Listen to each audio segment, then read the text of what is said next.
जाति हमारी जगत गुरु, परमेश्वर है पंथ। दास गरीब लिखत पड़े, मेरा नाम निरंजन कंत। अब रामानंद जी के कहे क्या बोले, रे बालक सुन दुर्बुद्धि, ए दुर्बुद्धि बालक, क्योंकि ये सारे सबकी बुद्धि एक जैसी काम कर रही थी। अब सभी परमात्मा को निराकार मानते थे और विष्णु जी का उपासक रामानंद जी वो भी कहता है, रे मूर्ख, परमेश्वर कहता है कि तू अपने आप को भगवान कहता है, तेरा शरीर दिख है, तू तो साकार खड़ा है। विष्णु जी की मूर्ति रखा है और फिर भी भगवान को कहता हूं तो निराकार है, दिखाई थोड़ा देता है। रे बालक सुन दुर्बुद्धि, घटमट तन आकार, दास गरीब दर्द लगा हो बोले सिरजनहार। अब गरीबदास जी बता रहे अपने भगवान की महिमा, उनकी कैसे वार्ता हो रही थी कि रामानंद जी को दुख है इस बात का जो भगवान ने अपने आप को भगवान कह दिया। रे बालक सुन दुर्बुद्धि, घटमट तन आकार, दास गरीब दर्द लगा जब हो बोले सिरजनहार। तो कितनी गालियां दी रामानंद ने। तुम मोमन के पालवा, मोमन माने मुसलमान के, तुम मोमन के पालवा, तेरा दुल्हे के घर बासे, दास गरीब अज्ञान गति, तेरा इतना दृढ़ विश्वास है। तर्क तलु से बोलते ये रामानंद सुरज्ञानी, दास गरीब कुजात है ये आखिर नीच निदान। इतना अभद्र बोले रामानंद जी कि तू कुजात है। कुजात, कुजात माने जिसका निर्णय वेरा, इसकी माँ कौन है, इसका बाप कौन है। कहते हैं तू नीच है ना, इसलिए भगवान कहता अपने आप को कुजात, तेरे माँ का बेरा ना, तेरे बाप का बेरा ना, तू एक मुसलमान के घर में, मोमन के घर तेरा तू पाला गया, दुल्हे के घर में, और भगवान का अपने आप ना।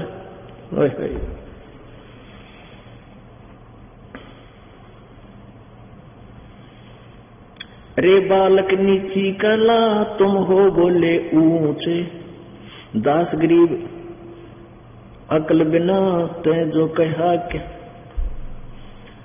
रे बालक सुन, रे बालक नीची कला, तुम हो बोले ऊंचे, दास गरीब पलक घड़ी खबर नहीं दम कूच। अब क्या कहते हैं परमात्मा, जब सारी ये गाली दे ली उनके गुरुजी ने, तब परमात्मा खुश होकर, यानी जैसे बालक ने टीचर माँ बाप धमकाते हैं, नाराज नहीं होते बालक, ऐसे कति अंदर से खुश होकर गुरुजी गाल दे रहे हैं, वो आगे से खुश है, यानी दुख नहीं मान रहा अंदर अंदर से। कहते हैं मैं के बदन खुला से कह रहे सुन स्वामी परवीन, दास गरीब मनी मरे है मैं आज आधीन। मैं अवगत गत से परे और चार वेद से दूर, दास गरीब दसों दिशा में सकल चंद भरपूर।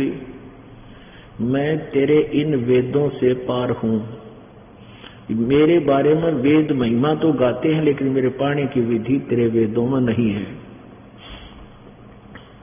और मैं दसों दिशा सकल सिंध भरपूर यानी सर्वव्यापक हूँ, मेरी ही सत्ता सबके ऊपर मेरी शक्ति काम कर रही है। ए स्वामी सृष्टा में और सृष्टि हमारे तीरे, दास गरीब अधर बसों में अवगत सत्य कबीरे। वही वेद बता रहे हूँ परमात्मा ऊपर रहता है और स्वयं परमात्मा कह रहे हैं मैं ऊपर रहता हूँ सतलोक में, अधर यानी ऊपर।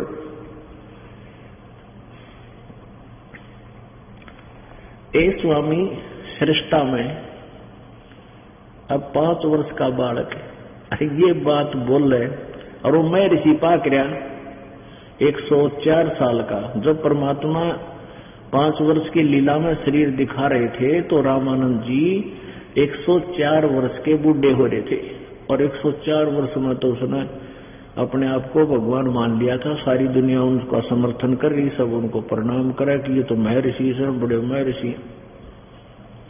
और वो 5 वर्ष का बालक ये बोल रहा है कि ए स्वामी सृष्टा में, सृष्टा माने सारी सृष्टि का रचनहार, और सृष्टि मेरे तीर, ये पूरे सभी ब्रह्मांड मेरे ही आधार हैं। और दास गरीब अधर बसू, ऊपर रहता हूं, अवगत सत्य कबीर है। मेरे बारे में कोई नहीं जानता, जैसे किसी जिसकी गति को कोई नहीं जानता, वो मैं ऊपर रहता हूं और मैं सत कबीर हूं।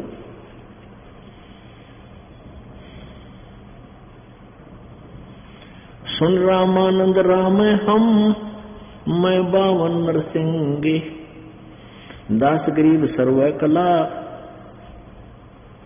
मैं व्यापक सरपंग।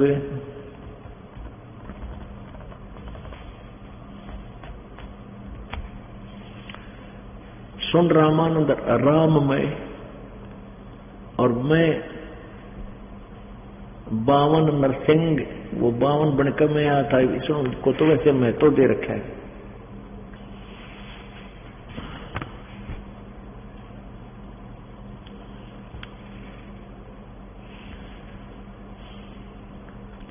गोता लाऊं स्वर्ग में, जा बैठूं पाताल, गरीबदास ढूंढता फिरूं अपने हीरे माणिक लाल।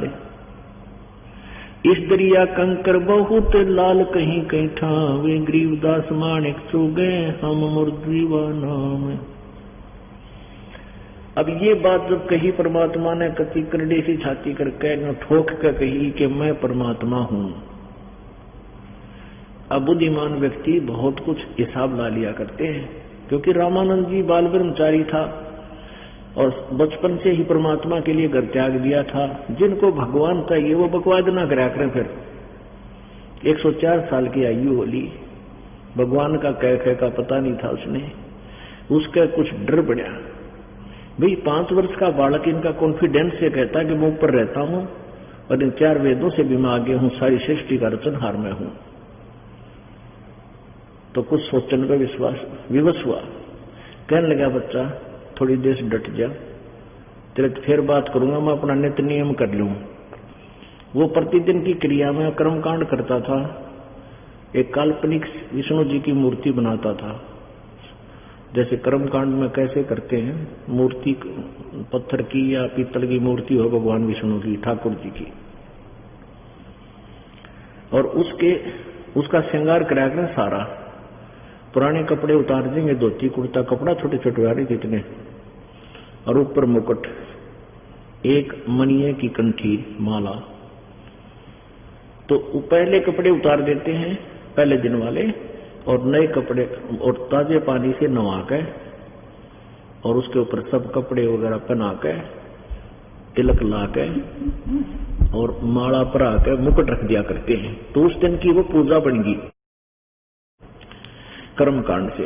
उस दिन रामानंद जी अपनी काल्पनिक मूर्ति रखता था, आगे कोई मूर्ति नहीं थी पत्थर वगैरह की, कल्पना करता था। और कल्पना का ऐसा अभ्यास हो गया था जैसे चलचित्र चलता है उसका, ऐसे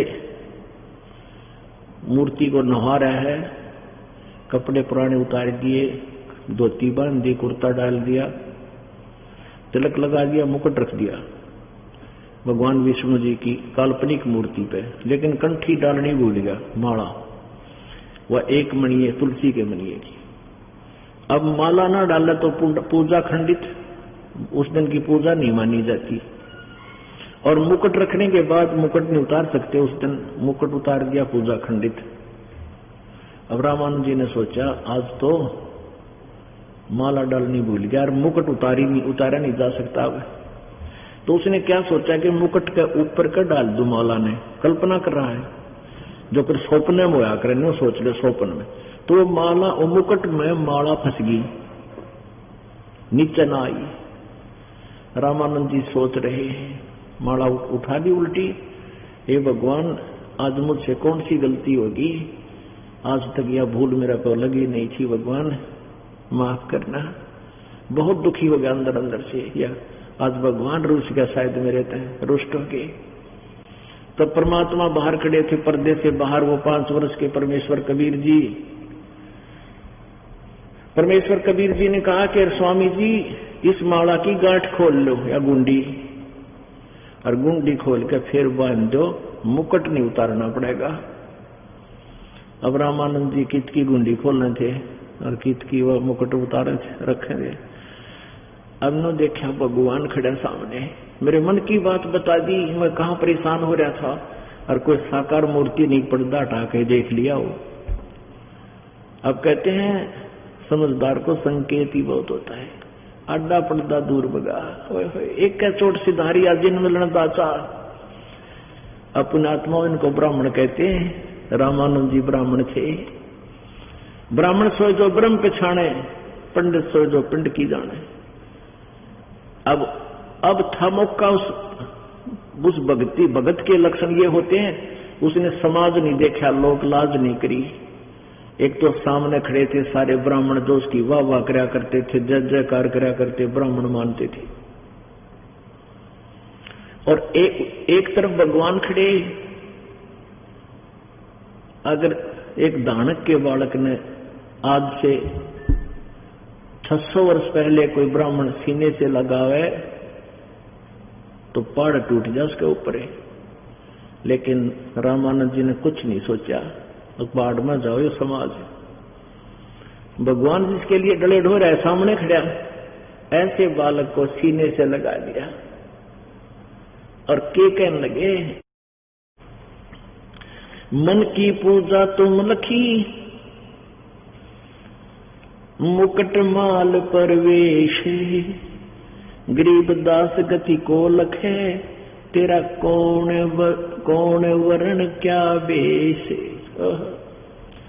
अब रामानंद जी ने कहे, भगवान आपने क्यों कर भगवान माना, कैसे पहचान सकती है दुनिया तू किस वर्ण यानी शूद्र वर्ण में और किस वेशभूषा में खड़ा एक छोटा सा बालक धोती कुर्ता पहरे। अब तने क्यों कर पहचाने दुनिया।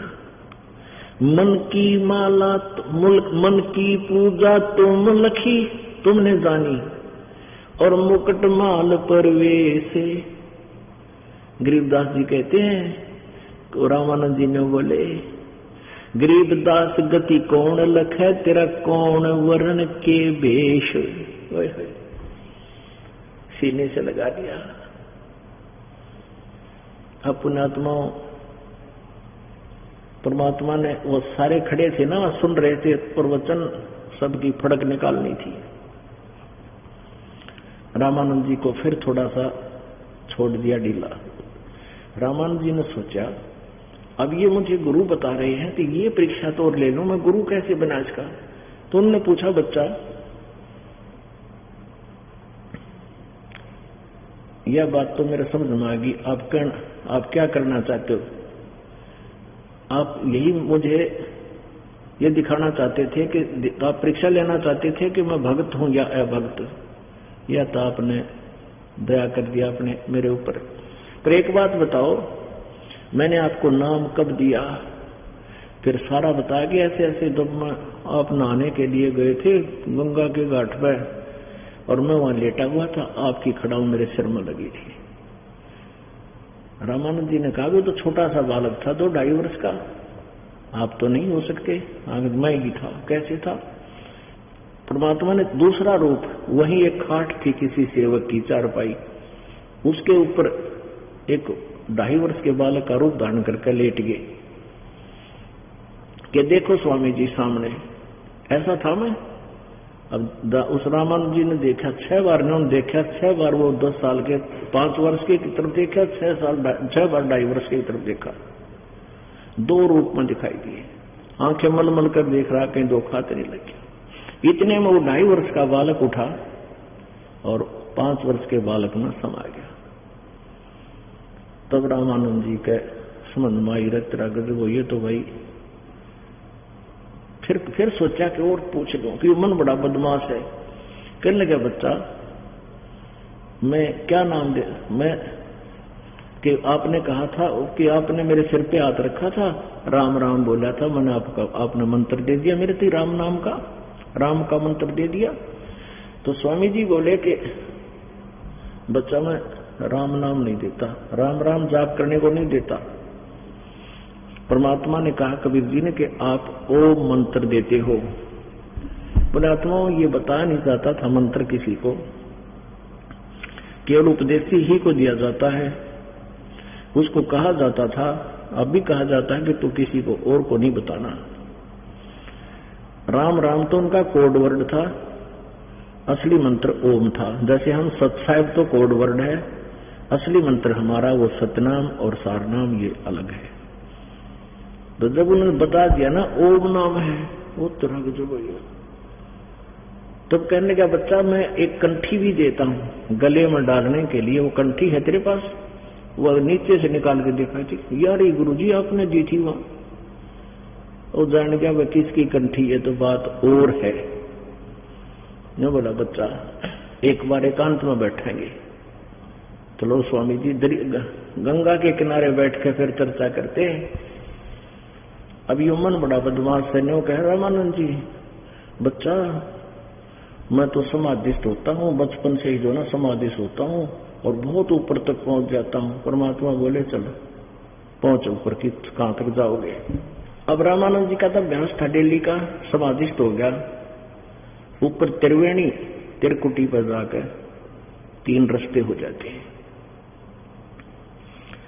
3 रास्ते हो जाते हैं, ये लेफ्ट, ये राइट और एक फ्रंट का।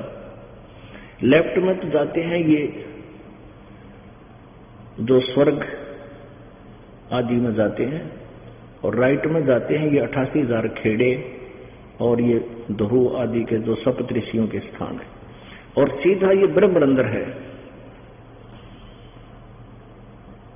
इस ब्रह्मरंध्र का से इनसे नहीं खुलता। तो रामानंद जी यहां आकर रुक जाते थे। कहते हैं योग युक्त प्राणायाम कर और जीता सकल शरीर, और त्रिवेणी के घाट में वो अटक रहे बल विरुष्ट आगे नहीं जाती थी, उनकी वृत्ति सुरती आत्मा वहां अट जाती थी। तो परमात्मा आगे ध्यान में दिखाई दिए उनको, 5 वर्ष के बालक। जैसे फिर स्वप्नासा हो जाता है, कहने लगे स्वामी जी ये इधर जो रास्ता है ना ये है तेरा, जब तेरी मृत्यु होगी तो आप इसमें जाओगे, आगे धर्मराज का लोक है उसमें आपका अकाउंट होगा, आप फिर विष्णु लोक में जाओगे क्योंकि आप विष्णु को इष्ट मानते हो। वहां अपने पुण्यों को समाप्त करके फिर 84 लाख में वापस आओगे। और ये सीधा जो रास्ता है ये है ऊपर सतलोक जाने का, ब्रह्मलोक जाने का। ये तुम्हारे मन पर से नहीं खुल सकता। तो परमात्मा ने कहा मैं सतनाम सुमन करता हूं, इससे खुलेगा। परमात्मा ने मन मन में श्वास से सुमन किया, वो खुल गया। अका जाए मेरे साथ। फिर 11वां द्वार पार करके ये 10वां द्वार खुल गया।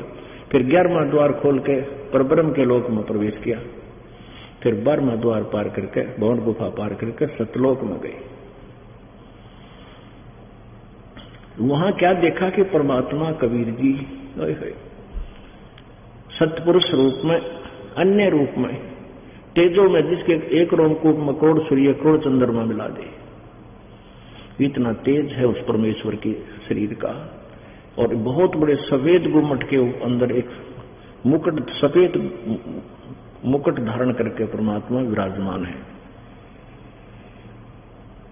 तो नीचे जब कबीर जी 5 वर्ष के बालक जब साथ गए रामानंद के ऊपर, वहां से चवर उठाकर अपने उस परमात्मा पर करने लगे।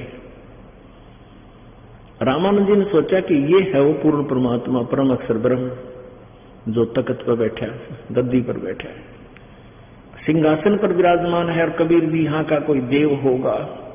इतने में ओरिजिनल शरीर खड़ा हुआ, परमेश्वर खड़े हुए, और कबीर जी 5 वर्ष के बालक पूरे अनंत ब्रह्मांडों के कंट्रोलर के सिंहासन पर विराजमान हुए। और वो शरीर जो ओरिजिनल शरीर था, जो मालिक का रूप में थे परमात्मा, वो चंवर करने लगे 5 साल के बालक पे। रामानंद जी सोच ही रहा था ये कैसी अटपटी बात भाई, भगवान खड़े हो गए, इस बालक को बैठा दिया। उसी समय वो तेजो में शरीर उस 5 वर्ष के बालक कबीर जी में समा गए, और चंवर अपने आप घूम रहा ऊपर। तब परमात्मा ने कहा चल रामानंद जी नीचे जा, रामानंद जी की सुरती वापस आई, आत्मा वापस आई, शरीर से सामने सचेत हुआ, परमात्मा उसी रूप में सामने विराजमान है। 104 साल का वो अंडी पाक रहा था, वो विद्वान बना फिर था, चरण पकड़ दिए भगवान की, रोआ बुरी तरह बालक की तरह।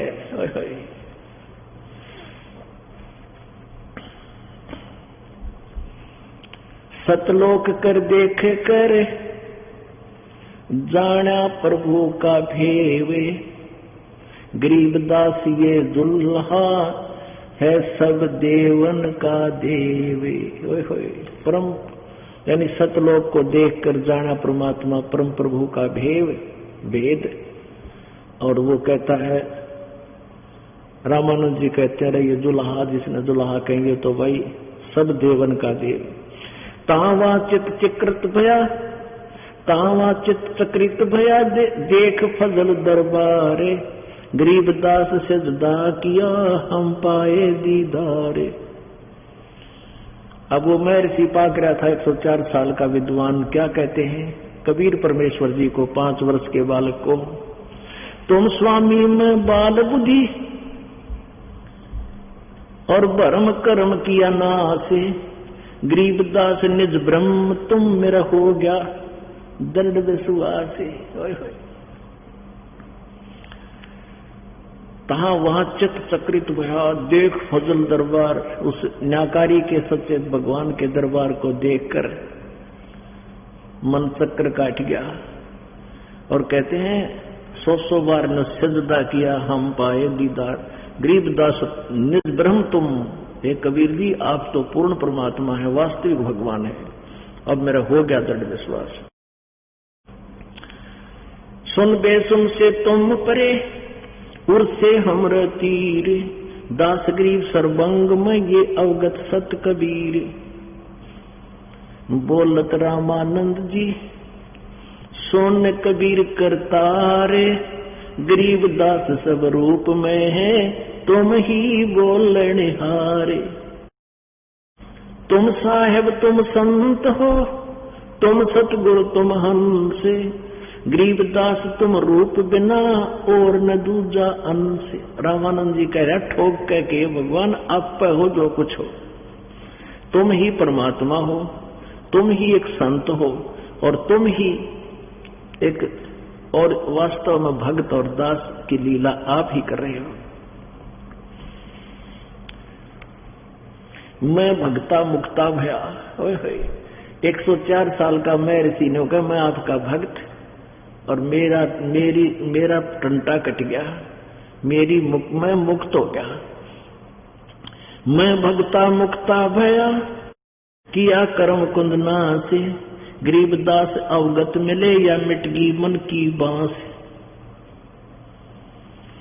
दोहू ठोर है एक तू, भया एक से दो। दोहू ठोर है एक तू, भया एक से दो। गरीबदास हम कारणे तुम आए हो मगजोए। पुणात्माओं वह वेद वाली बात यहाँ आ गई। वेद प्रमाण दे रहे हैं ऋग्वेद मंडल नंबर 9 सूक्त नंबर 86 मंत्र नंबर 26-27 और ऋग्वेद मंडल नंबर 9 सूक्त नंबर 82 का 1, 2, 3। ऋग्वेद मंडल नंबर 9 सूक्त नंबर 20 का मंत्र 1। इसमें स्पष्ट है कि वो परमात्मा वहां से गति करके आता है, अपनी श्रेष्ठ आत्माओं को मिलता है, उनको ज्ञान देने के उद्देश्य से वो परमात्मा वहां आता है। अब क्या करे रामानंद जी, दोहू ठोड़ है एक तू, भया एक से दो। ऊपर भी आप ही हो मालिक और मेरे सामने भी आप ही बैठे हो, और हमारे लिए आप इतना लंबा सफर तय करके वहां से चलकर गति कर कर आए हो।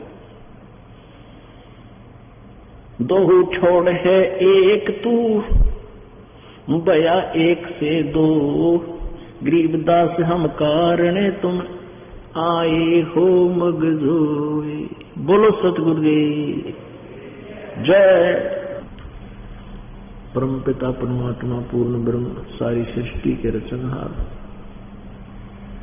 कबीर साहब, कबीर जी ये वही परमात्मा है जो काशी शहर में सन 1398 में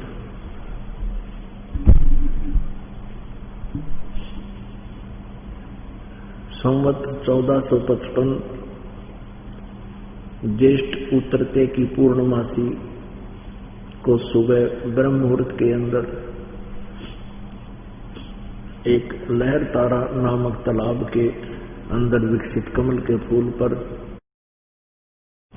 शिशु रूप धारण किया था। इनको फिर नीरू नीमा नाम के एक दुल्हा पति पत्नी उठा ले गए थे। वो निसंतान थे। परमात्मा की परवरिश दुल्हे के घर होने से आगे चलकर वे अपने नियमानुसार, अपने कर्तव्य कर्म के अनुसार जिस उद्देश्य से वो आते हैं, वो एक जीवन एक जनसाधारण जैसा अपने हाथों से कार्य करके निर्वाह करते हुए व्यतीत करते हैं। वो हमारे लिए एक उदाहरण पेश करते हैं। उस उद्देश्य से वो परमात्मा फिर बड़े होकर के दुल्हे का कार्य करने लगे, जिससे फिर दुल्हा नाम से, धाणक नाम से प्रसिद्ध हुए। ऋग्वेद मंडल नंबर 1 सूक्त नंबर 31 31 और मंत्र नंबर 17 में ये स्पष्ट किया हुआ है कि वो परमात्मा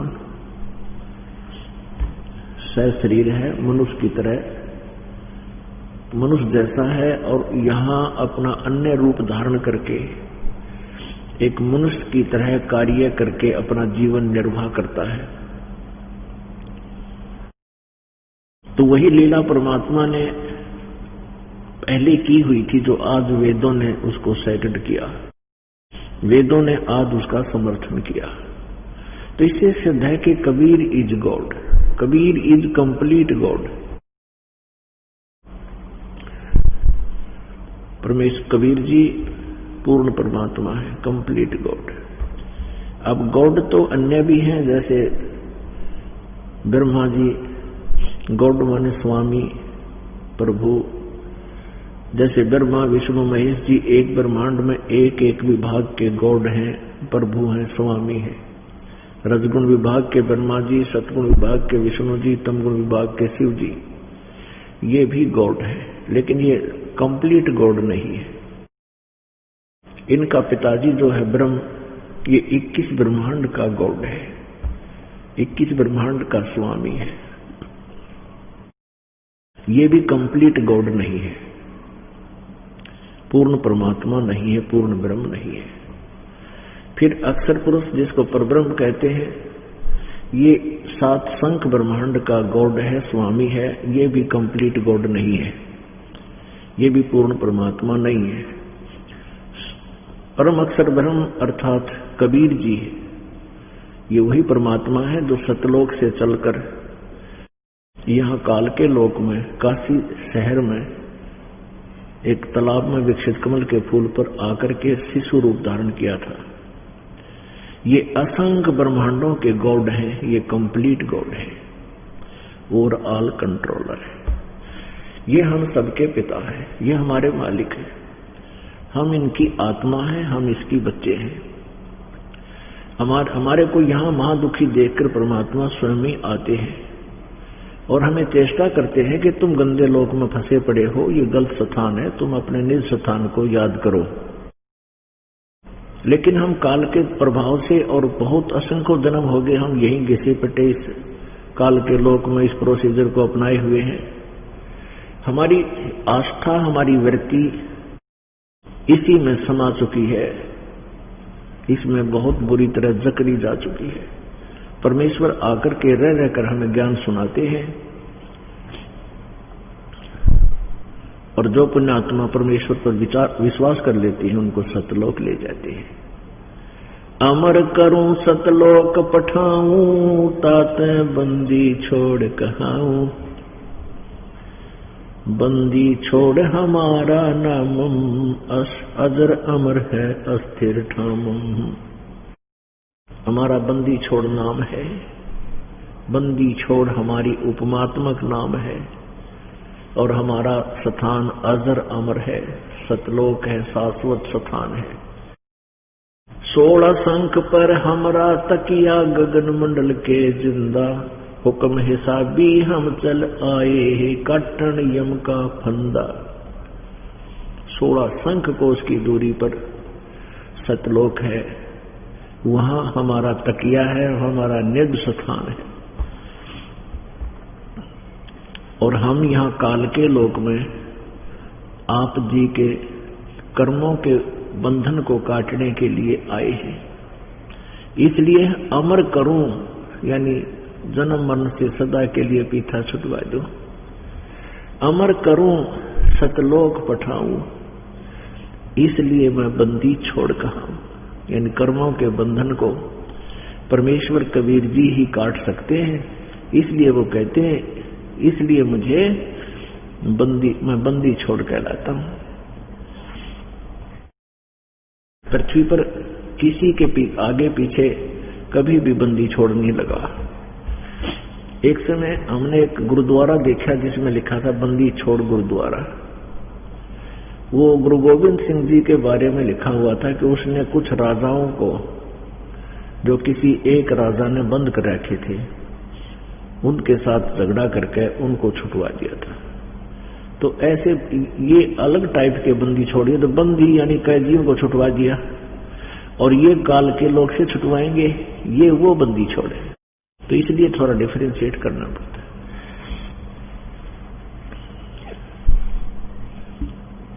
परमात्मा हमें याद दिलाते हैं कि जैसे मोती ओस का आगे गए ना बावड़े, रहते भी सब जाही, बिन साहेब की बंदगी कहीं ठोर ठिकाना नहीं। पहले चले गए, उन्होंने तो वापस आकर तुम्हें बता नहीं पाए, उनके साथ के बीती। और जो बाकी बचे हैं वो भी सब चले जाएंगे, शरीर छोड़ छोड़ कर मर जाएंगे। बिन साहेब की बंदगी की तो ठोर ठिकाना ना। साहेब अभी आपको बताया था,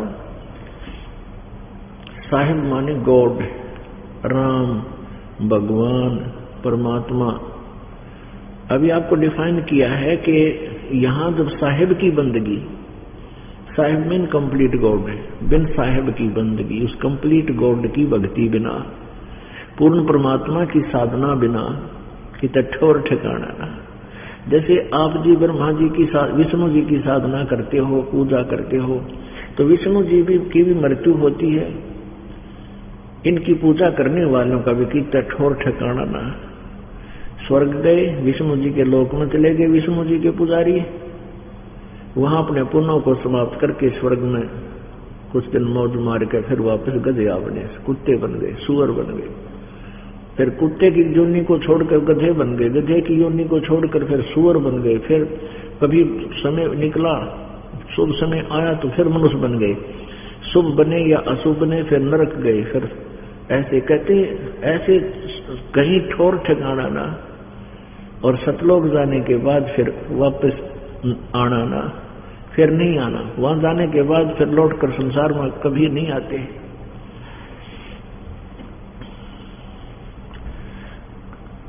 गीता जी, श्रीमद् भगवत गीता अध्याय नंबर 15 के श्लोक नंबर 1 से 4 में और 16-17 में इस संसार की परिभाषा बताई गई है। और ब्रह्म, सर्वब्रह्म, सर्वपुरुष कहो, अक्षर पुरुष, अक्षर ब्रह्म कहो, और परम अक्षर ब्रह्म या पूर्ण ब्रह्म कहो, कंप्लीट गॉड कहो, इन सब का विस्तृत यानी कोड वर्डों में संक्षिप्त ज्ञान है। और विस्तृत ये दास बताएगा, क्योंकि कोड वर्डों को, सांकेतिक शब्दों को तत्वदर्शी संत ही विस्तार से बता सकता है। तो वो कृपा इस दास को परमेश्वर कबीर जी ने, मेरे गुरुदेव जी ने वह कर दी, जो सदग्रंथों के गुण रहस्य को विस्तार से ये दास आपके समक्ष रह कर बताता रहता है। तो इसमें तीन परमात्मा, ब्रह्म, अक्षर ब्रह्म, परम अक्षर ब्रह्म, यानी सर पुरुष, अक्षर पुरुष, परम अक्षर पुरुष, इनकी विस्तृत जानकारी है। अब जैसे कोई ब्रह्म की पूजा करता है, ब्रह्म की भी मृत्यु है।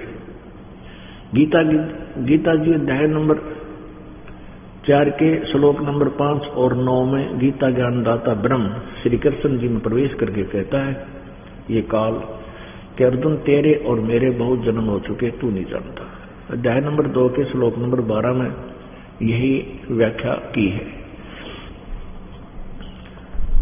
गीता जी अध्याय नंबर 2 के श्लोक नंबर 17 में कहा है कि अविनाशी तो उसको जान जिसको मारने में कोई सक्षम नहीं है और जिसने सारे ब्रह्मांडों की रचना की है।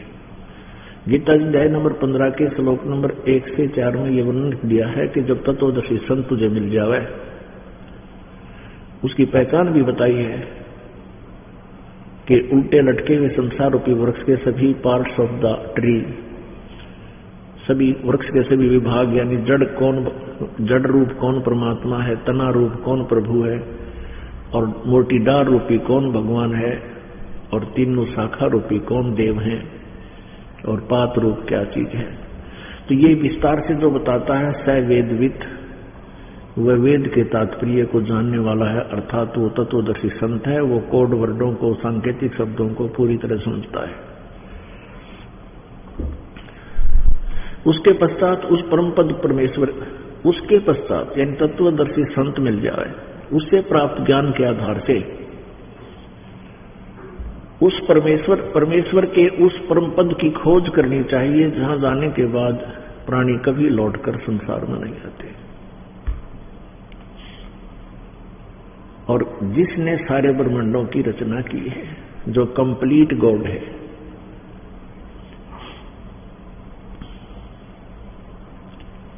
गीता जी अध्याय नंबर 15 के 16-17 में 3 प्रभु बताए, एक सरपुरुष, एक अक्षर पुरुष। ये 16वें श्लोक में 15वें अध्याय के इसमें वर्णन किया है कि ये 2 प्रकार के भगवान हैं, एक सरपुरुष, एक अक्षर पुरुष। और ये दोनों इनके लोकों में, इस सरपुरुष के यानी ब्रह्म के 21 ब्रह्मांडों में, अक्षर पुरुष यानी परब्रह्म के 7 संग ब्रह्मांडों में सभी प्राणी नाशवान हैं, और ये स्वयं भी नाशवान है। अब कैसे, जैसे शंकर भगवान भी नाशवान है। फिर 17वें श्लोक में 15वें अध्याय के गीता जी में कहा है कि उत्तम पुरुष है तू अन्य परमात्मा इति उदाहरते है, यानी पुरुषोत्तम, वो श्रेष्ठ परमात्मा परम अक्षर ब्रह्म तो और है, इन दोनों से न्यारा है, जिसको परमात्मा कहा जाता है। यह लोक त्रयम् आविश्य विभर्ति अवैश्वर है, जो तीनों लोकों में प्रवेश करके सबका धारण पोषण करता है, वो वास्तव में अविनाशी परमात्मा है। जैसे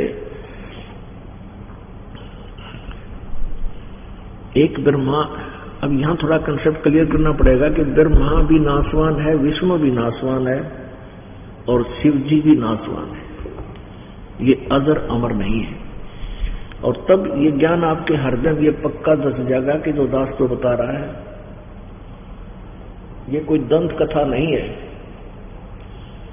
ये अपने सदग्रंथों में लिखा हुआ है, इनकी जीवनी में लिखा हुआ भगवानों की।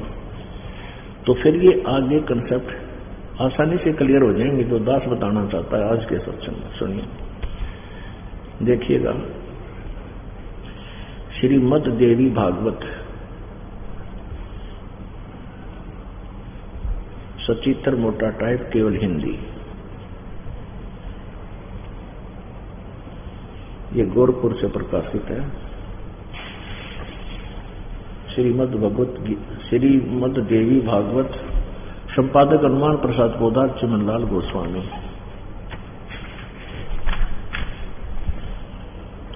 प्रकाशक है, मुद्रक हैं गीता प्रेस गोरखपुर, गोविंद भवन कार्यालय,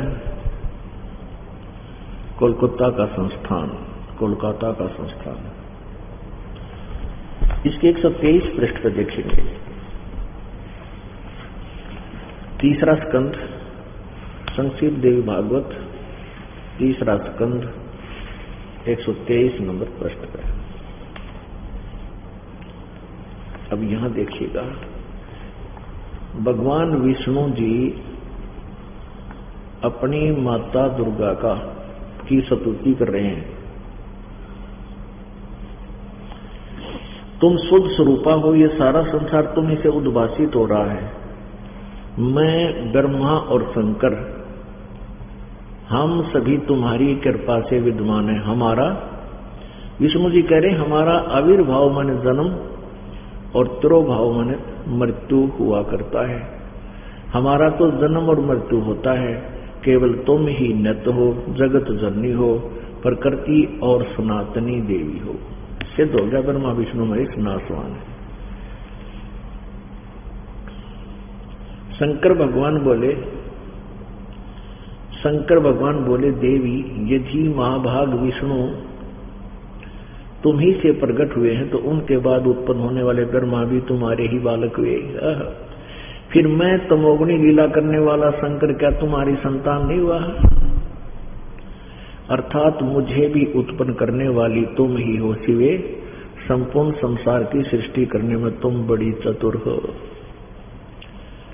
इस संसार की सृष्टि स्थिति और संहार में तुम्हारे गुण सदा समर्थ हैं। उन्हीं तीनों गुणों से उत्पन्न हम यानी ब्रह्मा विष्णु एवं शंकर, रजगुण ब्रह्मा, सतगुण विष्णु, तमगुण शंकर नियमानुसार कार्य में तत्पर रहते हैं। इससे ये कंसेप्ट हो गया क्लियर कि ब्रह्मा विष्णु महेश तीनों नासवान है, इनकी जन्म मृत्यु होती है। अपने आत्मा एक ब्रह्मा की आयु है, इसका एक दिन, एक ब्रह्मा जी की आयु की काउंटिंग करते हैं, कैलकुलेशन 100 वर्ष की आयु है। वो 100 वर्ष किस प्रकार बनते हैं? एक वर्ष, एक दिन ब्रह्मा जी का 1008 चतुर्युग का होता है। इसको लमसम 1000 चतुर्युग कहते हैं। इतनी ही रात्रि और 30 दिन रात का महीना, 12 महीने का एक वर्ष, और ऐसे बने हुए 100 वर्षों की ब्रह्मा जी की आयु होती रहेगी। एक चतुर्युग में 43,20,000 वर्ष होते हैं। सतयुग, त्रेता, द्वापर, कलयुग, ये 4 युग होते हैं और इतने 43,20,000 वर्ष, और ऐसे 1008 चतुर्युग, 1000 मान कर चलो, इतने दिन और इतनी ही रात उसकी, और 30 दिन रात का महीना, 12 महीने का एक वर्ष, और 100 वर्ष की आयु ब्रह्मा जी की। ब्रह्मा जी से 7 गुणी अधिक आयु है श्री विष्णु जी की। विष्णु जी से 7 गुना अधिक आयु है शंकर जी की, तमगुण शिव जी की। काल के इन तीनों पुत्रों की ऐसी आयु है। फिर जब 70,000 तमगुण शंकर यानी शिव जी मर लेंगे, इनकी मृत्यु हो जाएगी, तब एक काल मरेगा, ब्रह्म मरेगा, एक ब्रह्मांड का विनाश हो जाएगा। और ये जो अवधि है, ये युग होगा उस अक्षर पुरुष का। ये एक युग होगा अक्षर पुरुष का, जो 7 संग ब्रह्मांड का स्वामी है। अब एक ऐसे बने हुए 1000 युग की, 1000 युग का उस अक्षर पुरुष यानी परब्रह्म का दिन, इतनी ही रात्रि, ओए होए, और 30 दिन रात का एक महीना, 12 महीने का एक वर्ष, और ऐसे 100 वर्ष की आयु इस परब्रह्म अर्थात अक्षर पुरुष की। और इसकी भी मृत्यु होए होए। एती उम्र बुलंद मरेगा अंतरे, सतगुरु लगे न कान न बैठे वो संतरे। यदि आप जी ने इतनी लंबी भी उम्र प्राप्त कर ली तो भी डेथ होगी, तो भी मृत्यु होगी। तो इसलिए कहा है कि वो स्थान और वो साधना तत्वदर्शी संत बताएंगे, और वो संत ना मिलने के कारण यदि तूने इतनी यहाँ की साधनाएं कर ली, ओम की, ब्रह्म की, और जिससे इतनी लंबी आयु भी प्राप्त कर ली, तो अब इतनी मृत्यु होगी फिर 84 लाख योनियों में, पशु पक्षी की योनियों में वे धक्के फिर खाने। तो यहां जो बताना चाहा है कि गीता जी अध्याय नंबर 15 के श्लोक नंबर 4 में जो कहा है कि उसके पश्चात तत्वदर्शी संत मिलने के पश्चात परमेश्वर के उस परम पद की खोज करनी चाहिए जहां जाने के बाद फिर लौटकर संसार में प्राणी कभी नहीं आते, यानी पूर्ण मोक्ष प्राप्त होता है, अमर हो जाते हैं। तो वो अमर परमात्मा स्वयं कबीर जी हैं, जो इस कलयुग के अंदर एक जुलाहे की भूमिका करके 120 वर्ष तक एक जनसाधारण का जैसी क्रियाएं और एक तत्वदर्शी संत की भूमिका और एक अच्छे सुयोग्य शिष्य की भूमिका भी वही करके चले गए। हमारे लिए उदाहरण छोड़ के गए कि आप जी ने परमात्मा पाने के लिए इस तरह अपनी जो है जीवन शैली बनानी पड़ेगी। तो परमात्मा हमें क्या बताते थे, आगे गए ना बावड़े ये रहते भी सब जा, बिन साहेब की बंदगी कहीं ठोर ठिकाना ना, जैसे मोती ओस का ऐसी तेरी आवे, कहें कबीर करो बंदगी वही बहुर न ऐसा दावे। ये मानव शरीर एक दाव लगता है भक्ति करने का, ना तो कुत्ते गधे सुअर अन्य प्राणियों के शरीरों में हम भक्ति नहीं कर सकते, केवल अपना कर्म ही भोगते हैं। तो कहते हैं ये दाव लगे है आपका, बहुर नहीं ऐसा दाव। और फिर और अच्छा दाव, आपका ऐसे समय में जन्म है जो कि मोक्ष समय है, और मानव शरीर ऐसे समय में, और फिर आपका इस सतलोक आश्रम बरवाला इसार में आगमन, ये और भी अच्छा शुभ अवसर है आपका। तो परमात्मा हमें क्या बताया करते थे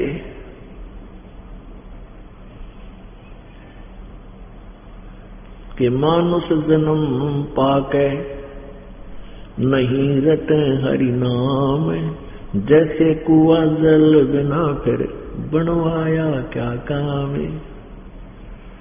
मानुष जन्म दुर्लभ है ये मिले न बारंबार, जैसे तरवर से पत्ता टूट गया वो बहुर न लागे डार।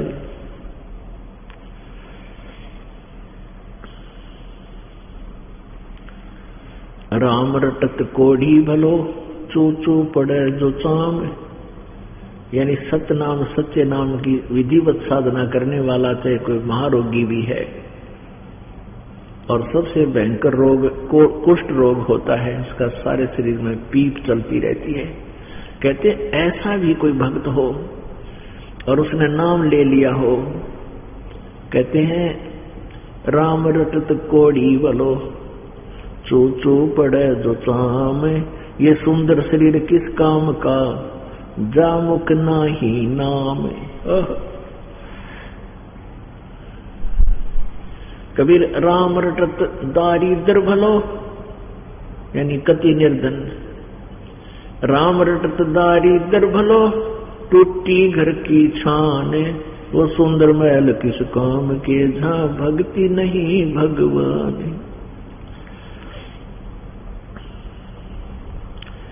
परमात्मा कबीर परमेश्वर जी अपनी महिमा आप पर बताने के लिए आते हैं।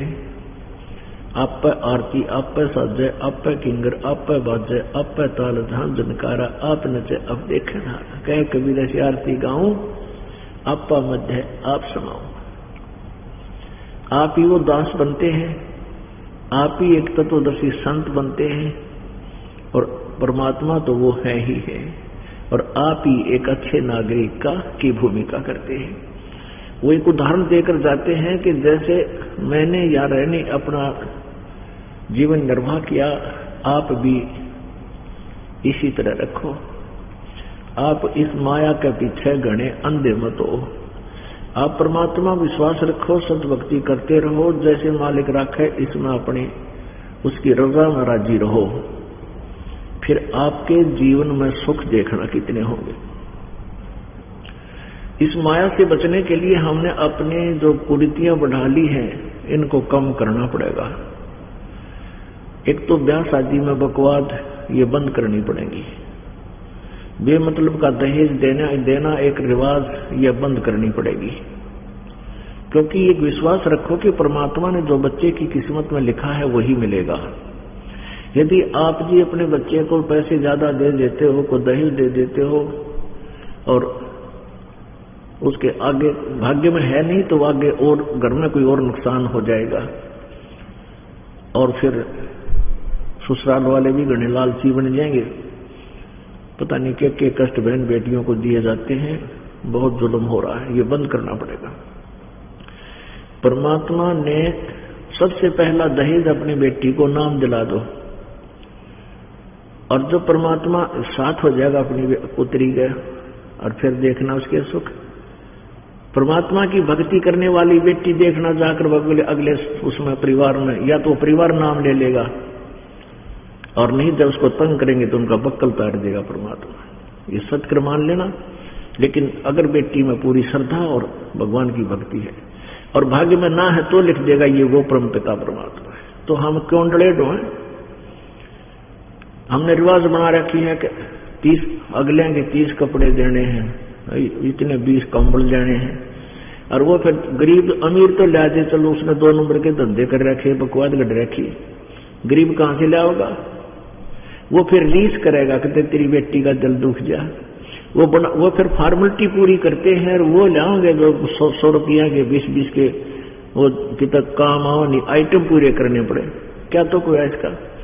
तो हमने इस तरह इसको उल्टा हटना। यदि आप भगवान चाहते हो, भगवान उसी समय मिलेगा जब माया के पीछे हम कम भागेंगे। अब हम 90% समय माया जोड़ने में लाते हैं और 10% समय हम वैसे बर्बाद किया करते थे। अब शुरुआत जब होती है आपकी कि आपका 10% समय ही मालिक के चरणों में प्रारंभ होता है, फिर धीरे धीरे आपको ज्ञान चला जाता है, फिर 50-50 हो जाता है। और कुछ दिनों में जब परमात्मा की कृपा होती चली जाएगी, आपको ज्ञान हो जाएगा, फिर तो 80-20 हो जाएगा। और 80-20 होने पर ही हम सतलोक जा सकेंगे, क्योंकि 20% तो यहाँ संसारिक कार्य मालिक ने अलाउड कर ही रखे हैं, इसमें करना ही पड़ेगा। इल्ले से रजक होता है, यानी परमात्मा की मदद फिर करता है कोई कारण बना के।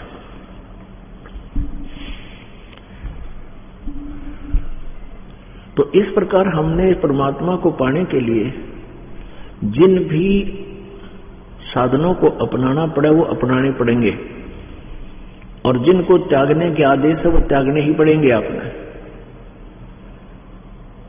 अब प्रारंभ में ये दास गांव में सत्संग करने जाया करता था, पाठ करते थे, 3 दिन का पाठ होता था।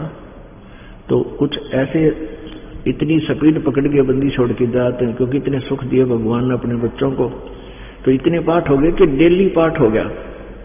शुरुआत में कुछ दिनों के बाद, यानी प्रतिदिन 1 पाठ का भोग लगता था, तो अगले गांव में हम पहुंच जाते थे। वहां प्रारंभ उसी दिन पहुंच जाते थे, नेक्स्ट दिन हम स्टार्ट करते थे, प्रकाश करते थे। तो उन कंटिन्यू दिनों में वो होली भी आ जाती, दिवाली भी आती। होली के दिन हम और उस परिवार के सदस्य और हमारे साथ गए हुए भक्तजन, वो तो अपने अंदर परमात्मा की पाठ कर रहे होते हैं, परमात्मा का भजन कर रहे होते थे।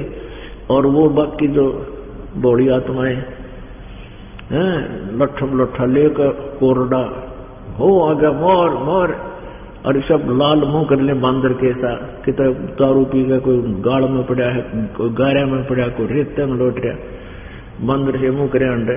और वो टाइम वेस्ट करने वाली बात है, खाम खा बकवाद। होली के ऊपर फिर बम पटाखे छोड़ दे, किसी का हाथ जल जा, किसी की आंख जल जा, कि तो आग लग जा, 100 बैठी, तो उनका हमारा पीछा छूटा। क्योंकि रुचि कोई ना बने। एक भक्त ने नाम ले रखा था, एक भक्त ने नाम नहीं ले रखा था, फिर नाम लेने आया। वो कहने लगा जी, उससे कहा भी ये त्योहार नहीं मनाने। ने बोला जी मारा तो आपका कोई ना मन दे। कैसे ना मनते कि 6 साल हो गया हमने ना होली मनाई है ना दिवाली। ऐसी घटना घटती है त्योहार के आसपास, या तो कोई बटेऊ मर जाएगा, या बहन मर जाती है, या घर में कोई घर का ही सदस्य की मृत्यु हो जाती है। 6 साल हो गए हमारा दिवाली नहीं मनाई। तो यहाँ परमात्मा कहते तुम इन फिर बकवादा में पाएंगे जैसे गुंडे लोक में। आज लड़का हुआ खुशी मनाई, साल पाछा मर गया टक्कर मारी, क्या की खुशी मनावे। नानक साहब जी कहते थे ना जाने काल की कर डारे किस विध ढल जा पासावे, और जिना ते सरते मौत खुड़क दी उन्होंने केड़ा हंसावे। एक विवाह की दास्तां पेपर में, न्यूज पेपर में आई थी। डीजे डाजे लाकर सारा, जैसे विवाह के पहले दिन अगले दिन बारात जाती है, खूब बकवाद, बहन बेटियां भी डांस करें। आजकल देख के जुल्म आ गया।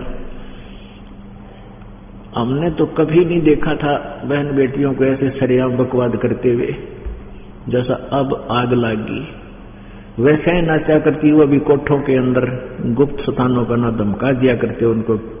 कोई ऐसी वैसी लड़की होती तो आम आदमी खुड़का दिया करता था। और आज बाप भी नाचे, माँ भी नाचे, और जवान बेटियां बकवाद करें वहीं सरेआम गली में, तो कैसा जुल्म हो गया। ऐसे वो शाम ने तो डीजे बाजे और सारी बकवाद करें, वो भी पेपर मारी। और अगले दिन वो कलानौर के पास जाकर रोहतक से बारात गई थी। वो दूल्हे वाली गाड़ी किसी 4 व्हीलर या ट्रक से टकराई। वो दूल्हा भी मर गया, 5-7 और मर गए। अगले दिन टक्कर मारे, बाल पाड़े हुए जो काल डीजे आगे नाचे थी। तो परमात्मा कहते हैं क्यों बकवाद में 5 दिहाड़ के भी रख के बिजली गिर गया कब। इसलिए दास ये बताता है कि हमने एक साधु की तरह रहना है। परमात्मा कहते हैं साधु सोए जो सीधा चाले। भक्त वही है जो बकवाद छोड़ के और एक बिल्कुल साधारण जीवन जीवे।